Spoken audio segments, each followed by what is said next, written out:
Bonjour à tous. Est-ce que vous m'entendez? Est-ce que c'est mieux? Parfait.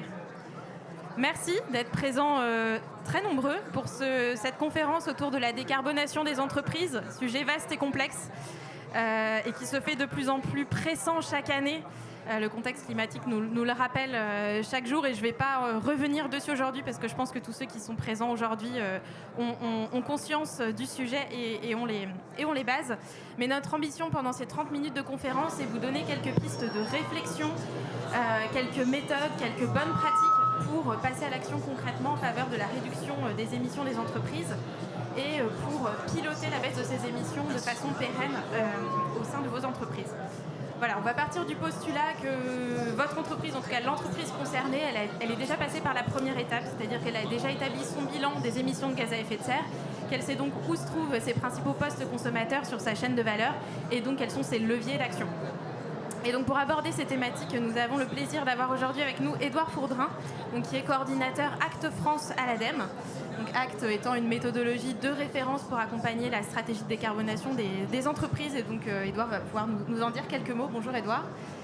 Et également Marie Blanchard-Brunel, donc directrice marketing, également en charge de la RSE chez ADEV Materials, donc une entreprise en transition qui est en train d'expérimenter justement la méthode ACT à travers un accélérateur de BPI France qui va pouvoir témoigner donc de cette méthode et de la transition qui est effectuée en ce moment chez ADEV Materials, donc une société spécialisée dans la transformation et la distribution de matériaux pour notamment les secteurs de la mobilité, de l'aéronautique et de la construction. Mais Marie, vous pourrez nous en dire aussi... Je en dire un peu plus, mais c'est voilà, je résume. Et donc peut-être pour commencer, Edouard, pouvez-vous nous dire en quelques mots, je sais que c'est un exercice pas toujours évident, mais résumer en quelques mots en quoi consiste la méthode ACT, et peut-être dire aussi quelques mots de l'accélérateur décarbonation qui se déploie actuellement et qui est basé, donc qui va permettre de déployer cette méthode pour une promotion d'une quinzaine d'entreprises. Merci, bonjour à toutes et à tous, et puis merci à BPI pour l'invitation. Donc Édouard Fourdrin de l'ADEME et cette initiative ACT pour Assessing Low Carbon Transition, on l'a initiée au moment de la COP21. Donc on a 5-6 ans un petit peu de recul sur cette méthode-là. Et l'objectif, l'idée un peu globale, générale, c'était d'accompagner, d'équiper les entreprises avec des méthodes et des outils sur la question de la stratégie de décarbonation. Donc, ça a été rappelé par Hélène, ça s'adresse à des entreprises qui ont déjà fait un bilan carbone ou un bilan d'émissions de gaz à effet de serre. C'est-à-dire que vous connaissez votre empreinte carbone, vos postes d'émissions de gaz à effet de serre. Et là, l'idée, ça va être de s'inscrire dans une stratégie, de définir des objectifs de réduction d'émissions de gaz à effet de serre, des trajectoires et un plan de transition pour y aller. C'est vraiment l'objectif de ACT, donc ça vient après un bilan carbone ou un bilan d'émissions de gaz à effet de serre. On a 2 démarches dans cette initiative ACT, selon la maturité de l'entreprise. Une démarche acte pas à pas qu'on va vraiment détailler aujourd'hui pour construire la stratégie. On est vraiment dans une démarche de progrès avec acte pas à pas. Ou acte et évaluation, donc pour les entreprises un peu plus matures qui ont déjà une stratégie, qui ont déjà un plan de transition, qui ont déjà défini leurs objectifs par exemple et qui ont déjà des actions mises en place pour réduire leurs émissions de gaz à effet de serre. Et là l'idée c'est d'évaluer l'ambition, l'alignement de cette stratégie par rapport à l'objectif de l'accord de Paris. Ce qu'il faut voir avec ACT, c'est qu'on va regarder justement la trajectoire, les objectifs de réduction d'émissions de gaz à effet de serre, mais également le plan de transition, c'est-à-dire comment vous, en tant qu'entreprise, vous allez atteindre les objectifs que vous êtes fixés. C'est ça qui est important, c'est cette vision globale qui nous paraît intéressante. Alors je ne vais pas détailler les différentes questions, les différents modules, mais c'est l'idée. Et donc avec le dispositif Acte pas à pas, l'objectif c'est de construire cette stratégie, cette trajectoire et ce plan de transition. Alors j'avais juste une petite slide, je ne sais pas si c'est possible de la mettre, c'est sur le PC. Non, c'est pas ça. Non, bon c'est pas grave, on va faire sans la slide. C'est un dispositif en 5 étapes. La première étape c'est de faire votre diagnostic de maturité. On ne refait pas le bilan carbone, il a déjà été fait, donc il n'y a pas de souci à ce niveau-là. Mais c'est plus, voilà, est-ce que vous avez déjà eu des réflexions stratégiques et un plan d'action par rapport à la réduction des émissions de gaz à effet de serre. Ensuite, on va identifier les enjeux et les défis pour l'entreprise en fonction justement de ce qui ressort du bilan carbone. Et après, on va se projeter. La troisième étape, c'est la vision. Donc comment vous, en tant qu'entreprise, vous vous projetez à court, moyen, long terme sur le sujet de la décarbonation. En fonction de cette vision-là, comment vous allez développer votre stratégie et vos axes stratégiques pour réduire vos émissions de gaz à effet de serre. Ça, c'est la 4e étape. Et ensuite, la 5e étape, ça va être de définir, d'élaborer le plan d'action par rapport à cette stratégie-là, et ensuite, bien sûr, de le mettre en œuvre pour réduire de manière effective vos émissions de gaz à effet de serre. Donc un processus en 5 étapes, et en fait, on souhaite toucher 4 niveaux stratégiques au niveau de l'entreprise, enfin 4 composantes. Le niveau, on va dire, on travaille sur une dimension indicateur et métrique, donc on va travailler sur les émissions de gaz à effet de serre, sur les objectifs chiffrés, etc. Une dimension stratégique, l'objectif c'est que la stratégie de décarbonation intègre la stratégie de l'entreprise, donc il y a tout un volet stratégique dans ACT. Le volet gouvernance, pour que ce soit porté vraiment par l'entreprise et au plus haut niveau de l'entreprise. Et puis ensuite, il y a un volet management, gestion de la transition bas carbone. Donc c'est ce dispositif-là. Il fait partie de l'accélérateur décarbonation qu'on a initié avec BPI France. Il y a une première promo qui est en cours. Marie pourra nous apporter un témoignage du coup sur son expérience sur cette première promo. Et il y a une deuxième promo qui est en cours de constitution qui va démarrer en décembre. Le lancement sera en décembre et donc c'est une candidature vous pouvez candidater dans le cadre de cet accélérateur puisque c'est encore ouvert en termes d'inscription. Juste un petit mot pour finir avant de passer au témoignage d'ADEV. Nous, qu'est-ce qu'on fait l'ADEME là-dessus ? On propose en fait les méthodes et les outils associés à cette démarche-là. On propose des formations aussi pour vous, entreprises, qui souhaitez vous investir et vous engager dans cette démarche. On propose également, un peu comme BPI, l'animation de la communauté ACT au niveau français. Et puis, bien sûr, un des rôles de l'ADEME, c'est aussi de l'accompagnement financier. Le programme accélérateur BPI est en partie financé également par l'ADEME. Donc voilà, quelques mots sur Initiative ACT. Pour aller un petit peu plus loin et en tout cas avoir un témoignage, je propose qu'on passe au témoignage d'ADEV avec Marie. Voilà, la première question peut-être par rapport à ACT et à cet accélérateur décarbonation, c'est déjà, est-ce que vous pouvez présenter vos activités, qu'on vous connaisse un peu mieux, et puis et ensuite, quels sont vos leviers, vos défis en termes de transition, et comment vous les avez identifiés? Merci Edouard. Alors effectivement, donc moi je suis Marie Blanchard-Brunel, je suis en charge de la partie marketing, innovation et RSE au sein d'une société qui s'appelle ADEV Materials. Donc ADEV Materials, ça signifie Added Value on Materials. On est une ETI implantée à Lyon qui est spécialisée dans la transformation de matériaux. Alors qu'est-ce que ça signifie ? Ça signifie qu'on travaille avec des matériaux flexibles, des films techniques, des rubans adhésifs, des mousses, et puis on travaille aussi avec des matériaux liquides, des produits de traitement de surface, des peintures, des colles. Et notre spécialité, c'est effectivement de pouvoir transformer ces matériaux, c'est-à-dire soit de les transformer en amont en les laminant, en les adhésivant, soit de les transformer en aval, c'est-à-dire en les découpant en rouleaux ou sur mesure pour permettre à nos clients industriels de pouvoir les utiliser dans leur process industriel de la manière la plus seamless, la plus fluide qui soit, et que ça puisse chez eux aussi générer le moins de déchets possible, puisque finalement on leur fournit le matériau dans sa juste mesure qui va leur permettre d'isoler, d'assembler, d'avoir des fonctions d'étanchéité et autres en toute simplicité. Donc voilà, donc on travaille déjà effectivement avec un panel de produits qui, sans dévoiler la suite et la finalité du bilan carbone, a déjà forcément un impact un petit peu lourd. Alors si je reviens avant le bilan carbone, juste un petit peu sur nous, la manière dont les enjeux de transition, on les a intégrés effectivement au sein de l'entreprise. C'est vrai qu'il y a déjà un peu plus de 6-7 ans maintenant qu'on a défini notre politique RSE au sens large. Au sein de cette politique RSE, on a un axe qui était un axe préservé, qui signifie déjà comment est-ce qu'on réduit effectivement nos consommations énergétiques, comment est-ce qu'on réduit nos émissions de CO2, comment est-ce qu'on s'attache à générer le moins de déchets possible. Donc ça, on va dire que c'était déjà ancré, on va dire, dans notre politique. C'est aussi un engagement qui passait par un autre axe qui est notre axe entreprendre, parce que c'est vrai que finalement, nos clients ont eux-mêmes des enjeux de transition qui sont liés aux mégatrends du marché. On a parlé toute la journée de mobilité décarbonée, on a parlé d'énergie renouvelable. Et c'est vrai que nous, par nos solutions matériaux, on est aussi capable d'accompagner nos clients clients sur ces enjeux-là.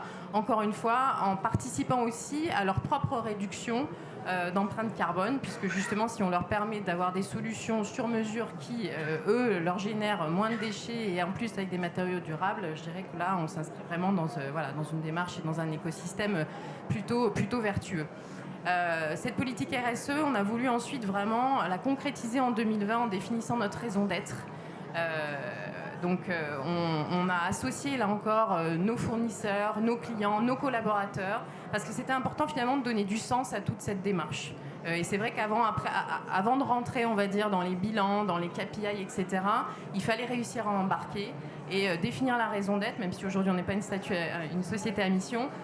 C'était important pour justement donner du sens, hein, c'est un peu galvaudé cette expression en ce moment, mais c'est quand même très vrai, pour justement que tout le monde soit embarqué dans cette aventure. Donc nous, notre raison d'être, c'est Converting Industrial Challenges into Sustainable Material Solutions, en anglais dans le texte. Ça signifie comment est-ce qu'effectivement on accompagne nos clients dans leurs défis industriels de demain en leur proposant des solutions matériaux durables.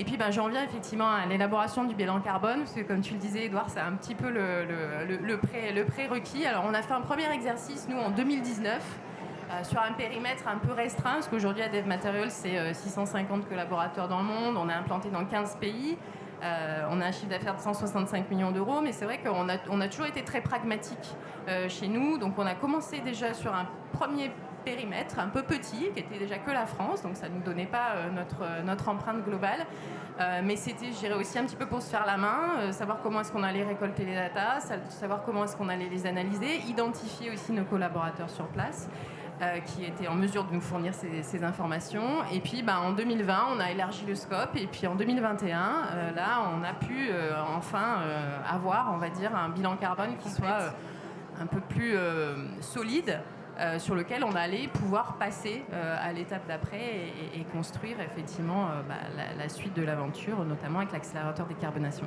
Donc ce bilan carbone, qu'est-ce qu'il a montré? Alors c'est pas très, ça va pas être très original, mais il a montré effectivement que sur Scope 1 et Scope 2, nos émissions, elles ne représentaient sur Scope 1 et Scope 2 que 3% en fait, du total de nos émissions. Donc la plupart de nos émissions vient de notre Scope 3. Et au sein de notre Scope 3, sans surprise par rapport à ce que je vous ai expliqué de notre activité, c'est essentiellement nos achats de matières premières qui représentent là pour le coup 90% de nos émissions, de nos émissions de CO2. Donc très clairement, ça ne veut pas dire que sur Scope 1, Scope 2, on ne va pas agir, mais ça veut très clairement dire que c'est sur Scope 3 que vont se concentrer nos efforts, même si c'est loin d'être le plus simple à attaquer. Et donc justement, après ce premier bilan, après la définition de cette raison d'être, vous vous êtes dit, mon Scope 3, c'est le sujet. Comment vous êtes passé concrètement à l'action et comment vous avez finalement réussi à intégrer cette démarche ou cette feuille de route au sein du pilotage plus global chez ADEV? Comment vous l'avez intégré dans le suivi plus global de l'entreprise? Alors, on a quand même saisi l'opportunité de se faire accompagner. Je pense qu'on sait aussi être humble et on se dit qu'on ne connaît pas tout sur tout. On s'est fait accompagner sur l'élaboration de notre bilan carbone, on s'est fait accompagner dans la définition de notre politique RSE et on s'est dit que pour avancer sur la construction d'une stratégie, d'une feuille de route décarbonation, là aussi il fallait qu'on se fasse accompagner. Donc c'est vrai que on peut être pragmatique, et on a continué à l'être en basculant nos contrats d'énergie en énergie verte, en faisant le traditionnel passage en LED de nos bâtiments, en essayant de réduire nos surfaces de stockage et de production quand c'était possible, en allant sur de la flotte véhicule électrique. Voilà, ça c'est un petit peu des initiatives, je dirais, de bon sens, dont je suis à peu près persuadée que la plupart d'entre vous avaient déjà passé le cap, mais c'est vrai qu'après, pour aller plus loin, on avait besoin effectivement de se faire accompagner. Donc c'est pour ça qu'effectivement on a saisi l'opportunité de la première promotion de l'accélérateur décarbonation proposé par BPI et par l'ADEME. Ce qui nous a plu, c'est à la fois d'être, je dirais, comme d'habitude, dans un réseau d'entrepreneurs, parce que dans cette première promotion de l'accélérateur, on est avec des PME, on est avec des ETI, on est avec des industriels qui sont tous dans des secteurs d'activité sur lesquels il n'y a pas d'autre choix que d'agir. C'est de la sidérurgie, c'est la construction, voilà, on est sur des industries qui sont plutôt lourdes. Et si nous, on ne bouge pas, c'est nous qui devons effectivement faire le plus grand pas.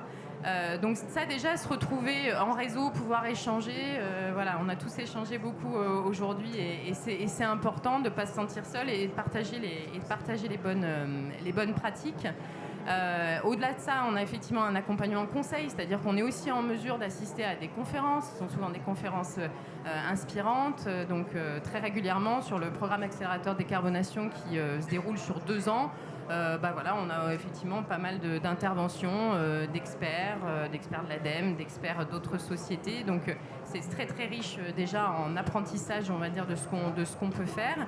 Et puis sur le parcours conseil, c'est vrai qu'on a une personne qui nous est dédiée, qui nous aide à construire ce plan d'action. Et ce que tu disais, Édouard, c'est très important, c'est en tenant compte de nos enjeux de développement. On ne va pas changer du tout au tout notre métier. Nous, on est dans les secteurs de l'automobile et de l'aéronautique. Et c'est pas demain qu'on va décider de tout arrêter parce qu'il en va de la pérennité de notre entreprise. Donc peut-être qu'il y aura des évolutions, mais en tout cas, voilà. Donc on prend en compte effectivement ces enjeux de développement et de cette stratégie d'entreprise pour construire la feuille de route et le plan d'action. Et puis en fait, ce qui est difficile, je trouve, quand on a fait le bilan carbone, c'est de se dire finalement mon objectif, ok, alors j'ai les grands objectifs, mais chez moi, ça veut dire quoi? Comment je décline? Alors c'est vrai qu'on a décidé de s'inscrire dans la trajectoire décarbonation et dans la trajectoire SBTI, hein, donc c'est le référentiel qu'on a décidé de suivre. Mais on a ensuite décliné, hein, on est en train de le diffuser en interne, on a décliné notre plan d'action autour de 4 grands thèmes. Chaque grand axe est décliné en thèmes et en actions. Et puis on a des indicateurs à court, moyen et long terme. C'est vrai que là, 2022, on est encore dans la construction. 2023, on sera plus dans le déploiement. Et puis on espère qu'à partir de 2026, on rentrera dans l'amélioration continue. Nous, notre enjeu, c'est qu'effectivement, étant implanté un petit peu partout dans le monde, on a décidé dans un premier temps de faire ce qu'on appelle un peu un POC, hein, un Proof of Concept sur sur la France et sur une partie de notre activité en France. Donc, et c'est sur ce POC qu'on va concentrer nos efforts et notre plan d'action. Et puis ensuite, l'idée, c'est évidemment de le déployer à nos autres territoires et à nos autres secteurs d'activité. Alors, je voulais rebondir sur un point. Effectivement, l'accélérateur décarbonation comporte 2 parcours, un parcours conseil et un parcours université. Tu disais que dans le parcours université, l'intérêt, c'était de pouvoir aussi échanger, partager avec d'autres entreprises. Là, on a plein d'entreprises aussi. Est-ce que tu aurais vous êtes lancé dans cette démarche-là. Ceux qui veulent se lancer, est-ce que tu aurais des conseils particuliers basés sur ton expérience à Dev ou d'une manière générale, qu'est-ce qu'il faudrait faire pour ne pas hésiter à se lancer et réduire efficacement ses émissions de gaz à effet de serre et s'inscrire dans cette stratégie de décarbonation? Je pense qu'encore une fois, j'aime bien le nom de la méthode parce que c'est acte pas à pas. Alors on sait que les petits pas, il faut en faire des plus grands, mais en tout cas, l'important c'est quand même d'expérimenter. On a un peu, encore une fois, hein, c'est un peu cet esprit entrepreneurial de se dire il faut tenter, il faut accepter que ça plante et puis après il faut essayer autre chose. Donc je pense que l'expérimentation c'est vraiment quelque chose de clé. Ce qui est important aussi pour continuer d'embarquer tout le monde, c'est d'avancer sur des choses qui soient concrètes. Et c'est vrai que là, on a besoin des fois de faire des choses qui soient concrètes et puis de continuer à valoriser l'existant parce que finalement, il y a aussi beaucoup de choses qu'on fait déjà. Donc être concret, valoriser l'existant, accepter de se planter. Beaucoup communiquer. Alors moi, en plus, j'ai ma casquette marketing aussi qui m'aide sur cette partie-là. Mais c'est vrai que communiquer en interne, communiquer en externe, c'est essentiel parce qu'on a besoin d'embarquer aussi nos parties prenantes et notamment nos clients et nos fournisseurs. On a certains de nos clients qui se sont engagés vraiment dans des programmes très très ambitieux de décarbonation de leur process. Ils nous embarquent avec eux. On travaille ensemble. Et nous, on essaye de faire la même chose aussi avec nos propres fournisseurs. La collaboration, ça semble aussi assez évident. Et la communication, j'y reviens, mais c'est vrai que c'était un de nos récents thèmes sur le parcours université au sein de l'accélérateur décarbonation. On se rend compte qu'il y a plein de boîtes qui font plein de choses, mais qui ne communiquent pas dessus. On a toujours un peu la peur du greenwashing, etc. Mais en attendant, communiquer, c'est aussi partager ses expériences. Et moi, quand je les écoute, les autres envie aussi. Les autres entreprises font partie de l'accélérateur décarbonation. Je trouve qu'ils font des choses aussi fabuleuses et pour certaines, qu'on essaye aussi de reprendre à notre compte et d'implémenter. Donc voilà, les maigres conseils que je pourrais en tout cas partager. Maigre, pas tant que ça, effectivement, assez riche. Vous l'avez dit, commencer pragmatique pour déjà faire l'état des lieux de ce qui existe, ce qui est déjà fait, le valoriser, communiquer, engager ses parties prenantes, jouer collectif en s'engageant dans des réseaux, que ce soit à travers un accélérateur, à travers un autre collectif. Il en existe beaucoup aujourd'hui. Vous en avez une représentation à travers l'événement Big. Et effectivement, donner du sens aussi à la démarche, votre point de départ, c'était la raison d'être. Et finalement, vous l'avez décliné sur des actions concrètes, sur de la stratégie et essayer de l'incarner finalement au niveau le plus haut. Ça, c'est vrai que c'est important, un point essentiel, c'est que c'est vrai que ça doit être porté, que ça doit être incarné par le COMEX. Donc quand j'expliquais effectivement que notre plan d'action aujourd'hui comporte 4 grands axes, sur nos propres émissions directes, sur la circularité des matières, sur un travail aussi qu'on aimerait mener sur la partie des émissions évitées chez nos clients.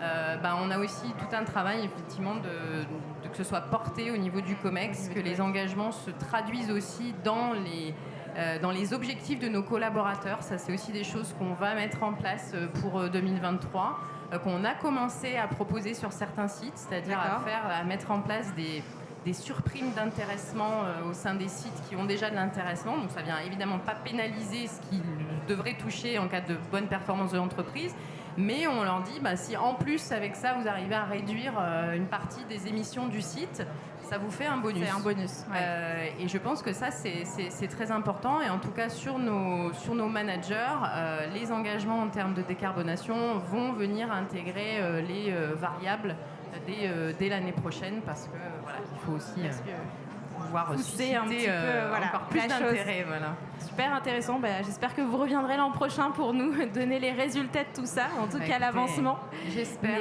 effectivement qu'on aura bien démarré et qu'on aura des premiers résultats. Parfait. Merci beaucoup. Un mot peut-être à ajouter ou c'était tout? Non, un point qui était important et que tu viens de citer, c'est le fait effectivement que cette stratégie, elle soit portée au plus haut niveau. C'est-à-dire que ce ne soit pas uniquement porté par la cellule RSE ou la cellule environnement ou la cellule climat de l'entreprise.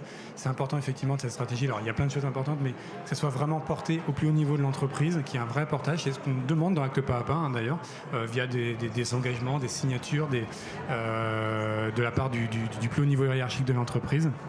Donc c'est effectivement un point essentiel de la démarche pour que cette stratégie de décarbonation intègre la stratégie de l'entreprise dans sa globalité. Et puis qu'elle se diffuse ensuite. Je rajoute juste encore un mot, bien sûr. Mais simplement aussi pour dire que ça doit être porté effectivement au plus haut niveau. Pour autant, on a besoin quand même aussi de personnes qui incarnent. Donc c'est vrai que moi dans l'équipe, c'est vrai qu'il y a Louise qui travaille à mes côtés sur cette partie-là. Et puis on a aussi embauché un VTE vert. Donc quelqu'un qui va nous aider, notamment sur l'année qui vient, à concrètement porter ses actions et à aller prendre le bâton pèlerin et embarquer les équipes et relancer quand ça n'avance pas. Donc c'est aussi important malgré tout. Ça nécessite les deux niveaux. Nécessite de toute façon d'investir et aussi d'investir dans de l'humain pour que ça avance et que ça soit porté. Ça y est, cette fois-ci, je finis. Parfait, merci beaucoup. C'était très complet, j'espère clair. Si vous avez des questions, on a 5 minutes, donc allez-y, n'hésitez pas. Si certains d'entre vous veulent poser des questions à Marie, à Edouard, sur ACT, sur l'expérience ADEV. Bonjour, vous avez parlé de l'engagement des managers. Je voulais savoir par rapport à vos fournisseurs s'il y avait des choses contractualisées ou comment vous y preniez pour engager les fournisseurs autour de ces questions. Oui, alors on est en train effectivement de leur faire signer en fait des chartes achats.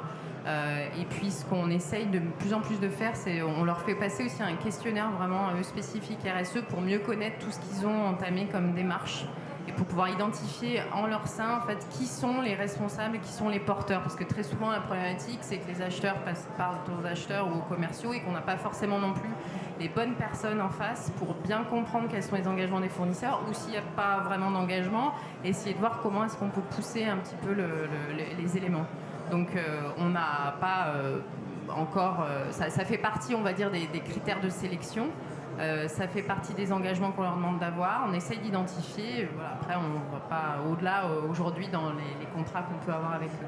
Mais c'est vraiment difficile. Et nous, c'est vrai que sur le scope 3, c'est là où, pour l'instant, on ne pense pas avoir trouvé encore complètement la solution. Parce que quand vous n'êtes pas fabricant, vous êtes plutôt intermédiaire comme on l'est, c'est vrai qu'il faut arriver aussi à convaincre et à associer. C'est pour ça aussi que nous, comme on travaille avec pas mal de grands groupes et de grands clients, si on s'associe avec nos clients, on pense aussi qu'on aura un petit peu plus de poids auprès de nos fournisseurs en amont. Merci. Une autre question, n'hésitez pas, c'est le moment. En live. Moi, je vais en poser une du coup. Quels sont vos objectifs à quel court, moyen, long terme et quels indicateurs vous suivez en priorité? Alors, sur les objectifs, je dis qu'on s'était plutôt calé sur les engagements SBTI. Donc, l'objectif, c'est sur le scope 1 et 2 d'arriver à une réduction moins 42% des émissions d'ici à 2030. Et puis, sur le scope 3, moins 25%. On est sur un chiffre un petit peu plus limité, mais qui est déjà extrêmement ambitieux. Alors après, les KPI, on les a définis vraiment suivant nos différentes actions. Alors, je ne les ai peut-être pas forcément en tête, mais c'est vrai que sur la partie plutôt organisation, scope 1, scope 2, ça va être plutôt le nombre de sites qui sont passés en énergie renouvelable, ça va être le pourcentage de véhicules électriques dans notre flotte automobile. On a aussi effectivement tous les engagements au niveau des fournisseurs, donc sur ceux qui se sont engagés, qui ont accepté de signer des contrats, etc. Là, le point qui est important, ce que vous soulevez, c'est que c'est vrai que ça nécessite aussi chez nous de mettre en place justement ces KPI et ces suivis. Donc, c'est-à-dire qu'on a quand même il faut qu'on embarque en fait notre comptabilité, notre finance, pour qu'au-delà de tous les KPI financiers qu'on suit déjà tous les mois, on ait ces KPI aussi extra-financiers. Donc ça fait partie des choses qu'il va falloir qu'on construise. Pour être très clair, là, on est à la présentation effectivement du plan d'action qui va être partagé en COMEX. On va valider justement tous ces objectifs court, moyen, long terme. Et puis derrière, il va falloir effectivement qu'on les suive et qu'on mette en place ces KPI pour avoir des reportings qui soient précis. Et ça va pas être évident non plus sur tous les domaines, mais voilà, pour l'instant... C'est un chantier en soi, effectivement. Exactement. Petite question rapide, comment vous le pilotez au quotidien? Est-ce que vous avez une logique de plateforme ou autre qui vous permet de vous assurer en fait du bon avancement des KPI? Pas pour l'instant. Pas pour l'instant, mais l'idée c'est qu'on puisse... alors nous, on suit effectivement tous nos reportings à travers Power BI. L'idée, ça serait que nos KPI verts, entre guillemets, puissent aussi être dans ces dashboards de suivi. Après, on n'a pas pour l'instant étudié d'autres solutions. On sait qu'il y a des solutions qui existent dédiées. C'est vrai que pour l'instant, on n'a pas creusé le sujet. Un des outils pour décarboner, ça peut être le stockage de CO2. C'est des sujets que vous regardez? Alors, très clairement, non, pas encore. Voilà. Non. Pour l'instant, c'est pas quelque chose qui et après stocker. qu'on a envisagé pour le moment. Non. J'imagine. On pourra peut-être en parler.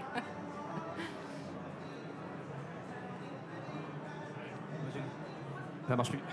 Si ça marche, ok. Et est-ce que vous avez des labels, par exemple, est-ce qu'il y a des premiers labels qui se lancent et vous cherchez à être labellisé en tant que fournisseur Alors nous, on est EcoVadis Gold. Pareil, on est passé par toutes les étapes, bronze, argent, gold. Et puis on espère atteindre platinum. C'est le référentiel qu'on a choisi d'utiliser, alors pas que sur la décarbonation, mais qui nous permet aussi de communiquer et qui est quand même relativement connu au niveau européen et international. Pour l'instant, on n'a pas encore réfléchi à d'autres labels qui pourraient être pertinents. Mais peut-être qu'avec la méthodologie d'acte pas à pas, il y aura une certification et ça serait plutôt aussi une bonne nouvelle. Ouais, on travaille effectivement sur ce sujet-là. Cet acte pas à pas, c'est une démarche de progrès, progression dans la stratégie de décarbonation, le plan d'action, le plan de transition. Et on voudrait maintenant développer un système de reconnaissance qui existe déjà sur le papier, mais que ça puisse faire l'objet d'une certification. Donc on est en train de discuter justement avec les entreprises de la première promo de l'accélérateur pour commencer à mettre ça en place et reconnaître, valoriser les entreprises qui s'engagent dans ce type de démarche et qui valident certaines étapes en termes de progression sur le sujet de la décarbonation. Affaire à suivre donc. Merci beaucoup, merci Marie, merci Edouard pour votre participation très précieuse et merci à vous pour votre audition.